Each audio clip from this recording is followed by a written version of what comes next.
Hello everyone, welcome to my channel inside story.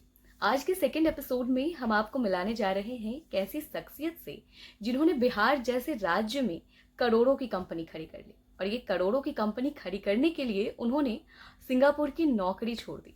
तो आइए मिलते हैं आकृति वर्मा, जो कि एक यंग फीमेल एंटरप्रेन्योर है।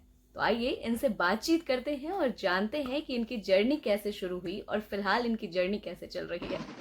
हाय आकृति मैम, आपका बहुत बहुत वेलकम है हमारे इस इनसाइड स्टोरी के एपिसोड में, जहां हम उन लोगों की स्टोरीज को डिस्कस करते हैं जिनकी स्टोरीज अपने आप में बहुत इंस्पिरेशनल हैं, जो हमारे यूथ के लिए बहुत प्रेरणादायक है। तो सबसे पहले तो हम शुरू करेंगे वहां से कि आपकी जर्नी कैसे शुरू हुई, how it started. Thank you सबसे पहले इतना वार्म इंट्रोडक्शन के लिए। तो मेरी जर्नी एक्चुअली स्टार्ट हुई, मैं बेसिकली पटना से बिलोंग करती हूँ। तो यहाँ पे मेरी स्कूलिंग वगैरह हुई, उसके बाद फिर मैं बहुत सारे और जगहों पे गई अपनी पढ़ाई को कंप्लीट करने के लिए। तो जब मैं एमबीए कर रही थी तो वहाँ मुझे लगा कि नहीं, मुझे अपना बिजनेस खुद का स्टार्ट करना चाहिए। और मुझे हमेशा शुरू से जो चीज सबसे ज्यादा अट्रैक्ट करती थी कि मैन्युफैक्चरिंग सेक्टर जो है, और स्पेशली जो ट्रेडिशनल मैन्युफैक्चरिंग है, जैसे कि शुगर मिल्स हो गए, स्टील हो गया, या पेंट्स रिलेटेड हो गया, सीमेंट रिलेटेड हो गया, इसमें विमेन बिल्कुल भी काम नहीं करती हैं। अगर उनको कुछ इनहेरिटेड मिला है थ्रू देयर फैमिली तो मे बी, बट ऐसे वो खुद से अपना कुछ इतना बड़ा स्टार्ट करने का नहीं सोचती हैं। तो मुझे लगा कि नहीं, इस फील्ड में कुछ करना चाहिए, और स्पेशली मतलब एक इंडस्ट्री खोलनी चाहिए। और मुझे लगा कि बिहार करती हूँ, तो बिहार से ज्यादा अच्छी जगह कुछ नहीं है शायद मेरे लिए ये स्टार्ट करने के लिए। बिहार की बात करें तो बिहार से मैं भी बिलोंग करती हूँ, तो आई नो कि वहां पे कैसी कंजर्वेटिव एक मेंटालिटी है कि अगर बच्चा है तो उसको गवर्नमेंट जॉब करा देते हैं, अदरवाइज डॉक्टर इंजीनियर बन जाएगा। तो वैसे हम्म। में आपका बिजनेस स्टडीज के लिए भी जाना और उसके बाद बिजनेस में ही खुद को इन्वॉल्व करना कितना डिफिकल्ट रहा अपनी फैमिली को पिच करना इसके लिए। काफी मुश्किल था, क्योंकि मुझे लगता है कि मेरे घर में जैसे मेरे जो फादर हैं वो सर्विस में रहे हैं, और मेरे जो चाचा हैं वो एक्चुअली बिजनेस में हैं, और वो भी बहुत लेटर जाके उन्होंने अपना बिजनेस स्टार्ट किया था। तो एक नॉर्मल जैसे बिहार की फैमिलीज में होता है कि लड़का होगा तो इंजीनियर बनेगा, लड़की होगी तो डॉक्टर बनेगी, मतलब उसके अलावा, या फिर आईएएस ऑफिसर्स, यूपीएससी जो हो गया, उसके अलावा खास ऑप्शन दिया नहीं जाता है। बट पहले तो ये कन्विंस करना कि मुझे अब्रॉड जाके अपनी पढ़ाई करनी है वो बड़ा मुश्किल था, क्योंकि मैं पहली लड़की थी घर से जो बाहर जा रही थी अपना हायर स्टडीज करने के लिए। मतलब ऑब्वियसली हम लोग दिल्ली वगैरह से हमने पढ़ाई करी है, उसके बाद इंडिया से बाहर जाके पढ़ाई करना, वो मैं पहली लड़की थी घर से। तो बड़ा मुश्किल था उस टाइम पे। मम्मी पापा को लगता था कि कैसे छोटी है, कम उम्र की है, कैसे जाके रहेगी, कैसे सब कुछ करेगी। बट वो लाइफ का एक बहुत लाइफ चेंजिंग एक्सपीरियंस था, क्योंकि आप बहुत लोगों से मिलते हो, आप बहुत चीजें सीखते हो, आप दुनिया देखते हो, दुनिया में क्या चल रहा है आपको पता चलता है। तो ये सारी चीजें बहुत ज्यादा, मतलब मैंने वहां पे सीखी, समझी बहुत सारी चीजें। ये मेरे लिए बहुत लाइफ चेंजिंग एक एक्सपीरियंस रहा, सिंगापुर में जाके पढ़ाई करना। तो मतलब अगर इसको इस तरह से कहें कि आप सिंगापुर गई इसलिए आपको बिजनेस आइडिया है, या फिर बाय बॉर्न, या फिर बचपन से बड़े होते होते चाचा को देखकर, या फिर वो कहते हैं ना अपने आसपास देखकर आपको ये लगा कि मुझे बिजनेस में ही जाना चाहिए, या फिर सिंगापुर जाने के बाद कहीं ना कहीं ये ख्याल आया कि बिजनेस में जाना चाहिए। मुझे लगता है कि सिंगापुर से ही ये ज्यादा स्टार्ट हुआ कि मुझे बिजनेस के टुवर्ड ज्यादा इंक्लिनेशन होने लगा कि मुझे बिजनेस स्टार्ट करना चाहिए। क्योंकि वही होता है ना, जब आप अपने आसपास लोगों को देखते हो कि वो कुछ ऐसा कर रहे हैं तो आप भी उनसे मोटिवेट होते हो। तो मुझे लगा कि नहीं, खुद का होना चाहिए, उससे अपने लिए भी समय रहेगा। फिर पैसे भी होंगे या नहीं होंगे, उस टाइम पे तो नहीं पता था कि बिजनेस स्टार्ट करें, अब पैसे होंगे कि नहीं, लेकिन हाँ लगता था कि ऑब्वियसली कंपैरेटिव टू सर्विस आपके पास ऑब्वियसली ज्यादा ही पैसा है बिजनेस में। अच्छा, पैसे हो तो ये गए। सारी चीजें खैर अभी तो मतलब है, मतलब काम चल जाता है। तो, तो हाँ सही है, अच्छा लाइफ लीड कर लेती हूँ, तो ठीक ठाक कमा लेती हूँ। मतलब ऐसा कह सकते हैं कि करोड़ों की कंपनी आपने बिहार में बना दी है। करोड़ों की तो है एक्चुअली, बट कितने करोड़ की है मतलब वो मैं ऑब्वियसली डिस्क्लोज नहीं करूंगी। ओके।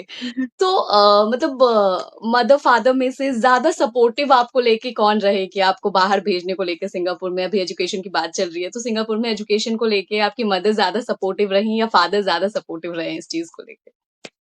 मेरी मदर एक्चुअली बहुत सपोर्टिव थी मुझे, कि हाँ उनको लगता था कि मेरी बेटी को ज्यादा अच्छा एजुकेशन मिले, वो बाहर जाके मतलब पढ़ाई करे एंड एवरीथिंग। तो वो काफी ज्यादा सपोर्टिव थे। In fact when I was like also starting my factory, तो उसमें भी she used to go with me, because Bihar में एक्चुअली थोड़ा सा फैक्ट्री सेटअप करना वो भी लड़की के लिए बहुत ज्यादा वो होता था, पर वो जाके मेरे साथ बैठती थी, चीजें देखती थी। तो वो बहुत ज्यादा सपोर्ट किया उन्होंने। ओके। बट सिंगापुर में मैंने सुना कि आपकी नौकरी भी लगी थी। वहां पे आप वहां पे अपना एमबीए कंप्लीट करने के बाद आप नौकरी भी कर रही थी। तो नौकरी छोड़कर क्यों आना फिर? कोई नहीं आता नौकरी छोड़ के आज के टाइम में तो। क्योंकि मुझे, हाँ सिंगापुर में मेरी जॉब लगी थी, पर मुझे लगा था कि मेरी लाइफ बहुत ज्यादा मोनोटोनस हो गई है। कि मुझे लगता था कि मैं सुबह उठती हूँ, वही नौकरी पे जाती हूँ, फिर रात में आती हूँ, अपना खाना का मैनेज करती हूँ, क्योंकि बाहर आपको सब कुछ खुद ही मैनेज हम्म। करना पड़ता है, बनाना पड़ता है या बाहर जाके खाना पड़ता है। तो मुझे वो चीज लग रहा था कि नहीं, अब मेरे को कुछ अलग स्टेप लेना चाहिए। और प्लस सिंगापुर एक बहुत छोटी जगह भी है, it's a very advance country no doubt, पर वो एक बहुत छोटी जगह भी है। तो आपको लगता है कि नहीं, I should explore my self more, my potential more. तो मुझे लगा कि नहीं, now it's the correct time कि मेरे को प्लंज लेना चाहिए for business thing and I should start it. और ऑब्वियसली मैंने थोड़ा पैसा भी वहां से बचा बचा लिया था, सेव कर लिया था। तो मुझे लगा कि नहीं, I have good enough capital कि मैं जाके अपना काम शुरू कर सकती हूँ। अगर बिजनेस की बात की जाए आकृति मैम, तो जो बिजनेस था वो इनिशियली आपने सेविंग से ही स्टार्ट किया था या फिर लोन लेना या फिर फैमिली से कुछ हेल्प लेना, ऐसा भी कुछ करा था आपने? नहीं, तो मेरा जो बिजनेस था वो एक्चुअली मैंने ही स्टार्ट करा था अपने सेविंग से। क्योंकि मुझे लगा कि नहीं, जो भी रिस्क लेना है मुझे खुद के पैसों पे लेना है, मुझे किसी और का पैसा बिल्कुल भी नहीं डुबाना है। तो वो चीजें हैं, वो मैंने खुद से ही स्टार्ट किया था। तो बेसिकली ये आपने कहीं ना कहीं as a risk taker start किया था कि करते हैं, करके देखते हैं, अगर नहीं हुआ तो कुछ और करेंगे, फिलहाल लेकिन करके देखते हैं, वैसा वाला कुछ था हाँ, एटीट्यूड मुझे उसमें? ये था कि देखो, कुछ भी अगर स्टार्ट करना इज वेरी इंपॉर्टेंट, फिर तो कुछ ना कुछ हो ही जाता है। वो पहला स्टेप लेना इज वेरी वेरी रिस्की। उस टाइम पे लगता है करूं ना करूं, इतनी अच्छी जगह छोड़ के मैं कहाँ जा रही हूँ रहने के लिए। तो वो सब लगता है, बट मुझे लगता है कि ठीक है, when you have good education तो आपको इतना सोचना नहीं पड़ता है। आपको लगता है कि ठीक है, नहीं हुआ तो अच्छी पढ़ाई लिखाई है, कुछ ना कुछ तो फिर कर ही लूंगी लाइफ में। When you are talking about education, so यहाँ का जो हमारा भारतीय एजुकेशन है, इंडियन एजुकेशन सिस्टम, और जो फॉरेन का एजुकेशन सिस्टम है, आपने दोनों जगह से पढ़ाई करी है तो आप बहुत अच्छे से डिफरेंशिएट कर सकती हैं। तो आप ये बता हम्म। सकती हैं कि यहाँ वाला बेटर है या वहां वाला बेटर है, या दोनों ही अपने आप में बेस्ट है? दोनों अपनी अपनी जगह मैं बोलूंगी कि बेस्ट है, बट मुझे लगता है कि जो इंडियन एजुकेशन सिस्टम है वो बहुत थ्योरेटिकल नॉलेज पे कंसंट्रेट करता है, कि हाँ, वो आई आपको एग्री। इतनी इतनी चीजें रटवा देता है जो आपको जीवन में शायद हाँ, काम अल्फा नहीं आता बीटा है। गामा, यू विल नेवर तो यू विल मुझे नेवर लगता है कि वो फाइंड अल्फा बिल्कुल, बीटा गामा का कोई हाँ, रोल। तो मुझे लगता है मतलब वो सब आता है when somebody goes into physics और या कुछ ऐसा, मतलब हम्म। उनको करना है। मतलब मुझे लगता है कि मेजोरिटी ऑफ पीपल को वो नहीं करना है। तो मुझे लगता है कि व्हेन, ठीक है, आप क्लास फोर्थ फिफ्थ तक सबको बेसिक पढ़ाओ, बट उसके बाद जिसको जो करना है आप करने दो, एंड ऑल्सो गिव ऑप्शन। जैसे अगर मुझे बायोलॉजी पढ़ना है तो उसके साथ साथ मैं शायद कॉमर्स भी पढ़ना चाहूंगी, तो ये ऑप्शन भी मेरे पास होना चाहिए, जो आई थिंक बाहर मिलता है। You can do double major, कि मेरे को ये भी पढ़ना है, मेरे को कॉमर्स भी पढ़ना है, मेरे को साइंस भी पढ़ना है। और बाहर क्या है कि दे फोकस मतलब केस स्टडीज पे या ज्यादा प्रैक्टिकल चीजों पे वो कंसंट्रेट करते हैं। तो मुझे लगता है कि दैट रियली हेल्प्स, कि अभी कुछ स्टार्ट करना है तो आप उसको बनाओ। और यहाँ पे बस है कि हाँ, बस रट लो और एग्जाम दे लो टाइप। तो थोड़ा सा डिफरेंस है। मतलब भारत में स्पेशली बात की जाए तो थोड़ा सा इंडियन एजुकेशन सिस्टम में चेंजेस लाने की जरूरत है, वो मैं भी एग्री करती हूँ, क्योंकि कहीं ना कहीं वो हाँ, रटाफिकेशन वाली चीजें कुछ ज्यादा है हमारे इंडियन हाँ, एजुकेशन सिस्टम में। हाँ, बट अगर हाँ। अपने बिहार की बात की जाए, ठीक है, when two Bihari people meet, तो थोड़ा अपने एरिया पे ज्यादा फोकस करके बात करना चाहिए। तो अगर बिहार की बात की जाए तो बिहार में स्टार्टअप्स जो हैं वो अब थोड़े पुश हो रहे हैं। कुछ लोग जैसे दिलखुश सर हैं, वो निकल कर आए, और रोडवेज कंपनी वाले हैं, सत्तूज वाले हैं, या फिर झाजी अचार वाले। अब मतलब वो कहते हैं ना कि अगर इंडिया में 90% है तो बिहार से 1% निकल कर आ रहा है, जो कि हम्म। बिल्कुल लेसर से भी लेस है। तो उस चीज को हम्म। आप कैसे देखते हैं कि बिहार में स्टार्टअप्स को इतना गवर्नमेंट पुश नहीं कर रही, या फिर बच्चे रिस्क नहीं ले रहे, या फैमिली रिस्क नहीं लेने दे रही? बहुत सारी, सबसे पहले तो मुझे लगता है कि फैमिली बहुत ज्यादा सपोर्टिव नहीं होती है, क्योंकि मुझे लगता है कि देखो, आपको ना अपना माइंडसेट थोड़ा ब्रॉड करना चाहिए। आपको ये नहीं सोचना चाहिए कि बस जीवन में 3 करियर है। और जैसे मैं बाहर एजुकेशन की बात करी थी, मतलब बाहर तो लोग ऐसा ऐसा काम करते हैं जो हम सोच भी नहीं सकते, कि मतलब शायद बिकॉज मेरे जिस अपार्टमेंट में रहती थी वहां पे एक बंदा था जो he was interning in Harvard university, और वो प्लांट जो इंसेक्ट ईटिंग प्लांट्स होता है उसके ऊपर for research he has come to Singapore. तो उसके ऊपर he was studying, he wanted to move forward. तो मुझे लगता है कि ये सारी चीजें जो हम शायद कभी जीवन में सोचेंगे भी नहीं करने की, तो people are making career out of it. क्योंकि तो कहीं ना आपको कहीं, मोटिवेट, या यू टेल हाँ, व्हाटएवर यू वर सेइंग। आपको मतलब मोटिवेट करना पड़ेगा बच्चों को। आप ये मत सोचो कि अगर बच्चे का इंटरेस्ट नहीं है साइंस करने में तो जबरदस्ती उसको साइंस करा रहे हैं। आप ये देखो कि आपको किस चीज में इंटरेस्ट है, और बिजनेस के लिए आप पुश करो। बिकॉज मुझे लगता है कि अभी Bihar is a golden state, क्योंकि उतना ज्यादा आपके पास डेवलपमेंट। कंपटीशन नहीं है। यस। हाँ, अगर आप बड़े शहर में जाओगे, मुंबई हो गया, दिल्ली हो गया, तो वहां पे राइज करना थोड़ा डिफिकल्ट है। यहाँ पे आप थोड़ा भी अगर मेहनत करोगे तो फ्लरिश कर जाओगे, अगर थोड़ा भी दिमाग है आपके पास तो यू विल फ्लरिश। तो वो बहुत ज्यादा जरूरी है। प्लस मुझे लगता है कि पॉलिटिकल सपोर्ट भी बहुत ज्यादा मतलब जरूरी है, क्योंकि जो मैं देखती हूँ पर्सनली, मुझे लगता है कि स्कीम्स तो निकलती हैं, बट अगर आप उनकी वेबसाइट पे जाओ तो उनका वेबसाइट ही नहीं काम करता है। तो या ये सब ये चीजें होता है। ऐसा नहीं है कि यार आपको सिर्फ बोलना बोलना है, मतलब आपको करके भी देना पड़ेगा। एंड ऑब्वियसली कि लोगों के पास होता क्या है कि बहुत सारी चीजें हैं। जैसे अगर मैं एक कॉलेज पास आउट हूँ तो मेरी उम्र क्या होगी, मैक्सिमम 20 ईयर्स, 21 ईयर्स। तो अब 21 ईयर्स में तो मेरे पास इतने पैसे तो होंगे नहीं कि मैं बिजनेस में लगा लूं। तो अब क्या होता है कि गवर्नमेंट अगर आपको सपोर्ट भी कर रही है तो वो आपसे टर्नओवर मांगेगी, कंपनी की टर्नओवर दो, या हमको पेपर दो, हमको अपने जमीन जायदाद का पेपर दो। तो वो बच्चा कहाँ से अपने जमीन जायदाद का पेपर लाएगा या टर्नओवर लाएगा? और आपको बहुत इस सारे चीज में बच्चे तो ऐसे भी होते हैं ना, जो फैमिली से ही भाई रिस्क लेकर, फैमिली कह रही है कि आप जॉब करो या फिर तुम इंजीनियरिंग करो, मेडिकल करो, वो फैमिली से ही लड़ झगड़ के अपने आप को प्रूफ करने के लिए निकले हैं। और उसमें ही गवर्नमेंट अगर उनसे जमीन जायदाद के कागज मांगने मांगने लगे तो घर वाले तो और और उनको ये पुल करने लगेंगे फैक्ट ना। है, मतलब आपको, मुझे नहीं पता कि कहाँ पे मतलब लोन मिलना है सो डिफिकल्ट, कौन लोन देता है विदाउट पेपर्स। तो और ये सारी फैक्ट बातें हैं कि वेबसाइट आपके चलते नहीं है।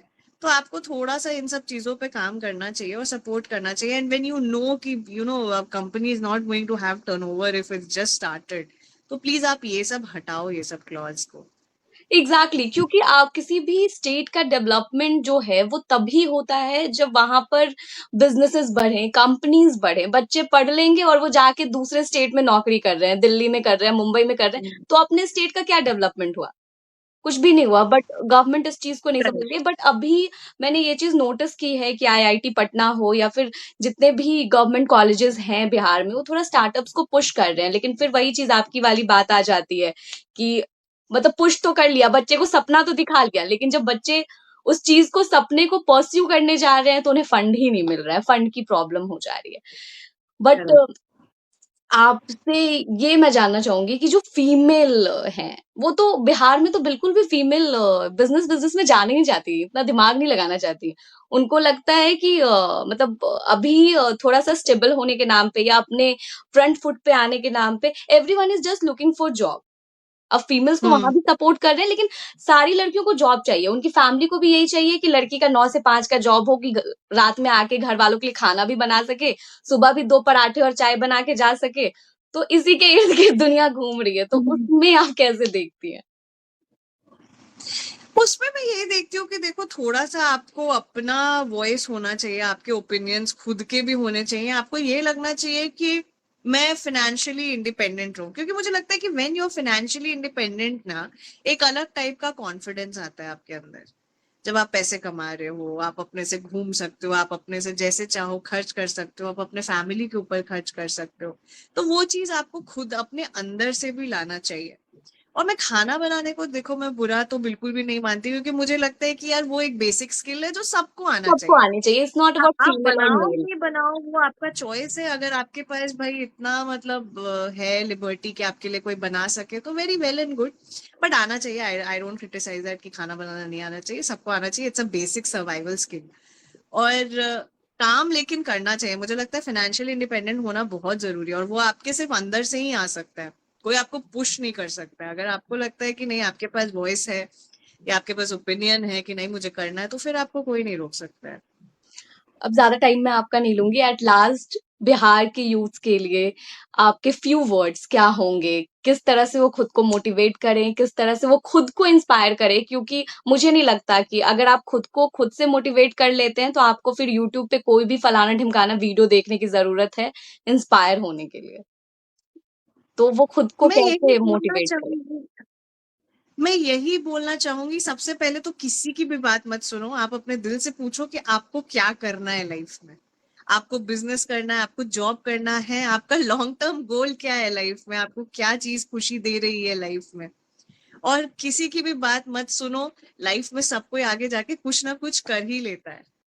तो ये एग्जैक्टली। बहुत जरूरी है। और बिहार मतलब बिहार में अभी बिल्कुल आप लोग काम करो। ऐसा नहीं है कि बिहार को लोग इस तरीके से दिखाते हैं कि बहुत पिछड़ा हुआ है या कुछ है नहीं। ऐसी बात नहीं है। मुझे लगता है कि जो भी ग्रोइंग स्टेट है वो सबसे ज्यादा प्रॉस्पेरस है, मतलब सबसे ज्यादा काम करने के लिए वो ज्यादा अच्छी जगह है। तो यहाँ पे आप सोचो कि हम इन्वेस्ट करें, यहाँ पे सोचो कि हम क्या बिजनेस करें कि वो फ्लरिश करे। और बस यही बोलना चाहूंगी मैं आज के यूथ को। और फोकस्ड रहो बिल्कुल।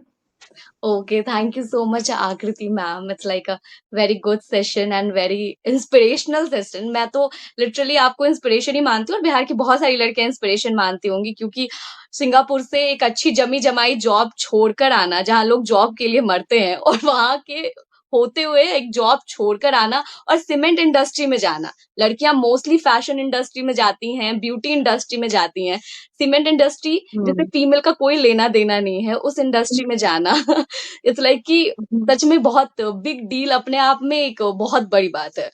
तो थैंक यू सो मच, आपने थैंक अपना यू। बहुत कीमती टाइम, वैल्यूएबल टाइम हमारे साथ शेयर किया। Thank you so much. Thank you. Bye.